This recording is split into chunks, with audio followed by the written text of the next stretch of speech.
In today's video, I'm going to show you how to create Lisp files in AutoCAD quickly and correctly, even if you're a complete beginner. This is a really useful skill if you want to automate repetitive tasks, speed up your workflow, or run custom commands inside AutoCAD without doing everything manually. We'll go step by step, and by the end, you'll know how to write the file, save it properly, load it into AutoCAD, and run it with a command. If this video helps you, please hit like and subscribe for more easy AutoCAD tutorials. Let's start with the first step. Open Notepad or any text editor you prefer. You can use Notepad on Windows or another simple code editor if you want, but for this tutorial, Notepad is perfect because it keeps things simple. Once it opens, you're ready to write your AutoLISP code.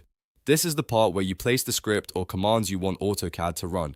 If you already have code prepared, paste it into the editor. If you're writing it yourself, make sure the code is correct and properly formatted because AutoCAD will only run it if the syntax is right. Now that your code is in place, the next step is to save it correctly. Click File, then choose Save As. This part is very important because the way you save the file determines whether AutoCAD can actually use it. In the Save As window, look for the File Type option and change it to All Files. If you leave it as a text file, AutoCAD won't read it the way you want. After that, enter a file name with the .lsp extension at the end. For example, you could name it myfile.lsp. That .lsp extension is what tells AutoCAD this is a Lisp file. Before you click save, double check the file name and make sure it ends with .lsp, not .txt. This is one of the most common mistakes people make when creating Lisp files. Once everything looks right, click save. Your Lisp file is now created and stored on your computer. Next, open AutoCAD. Now we need to load the Lisp file into the program. To do that, type appload into the command line and press enter.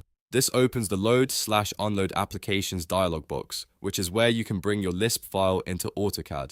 In this window, browse to the location where you saved your .lsp file, then select it. After selecting the file, click Load. If the file loads successfully, AutoCAD will confirm it, and you can close the dialog box.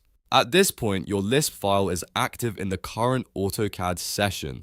Now comes the final part, running the command from the Lisp file.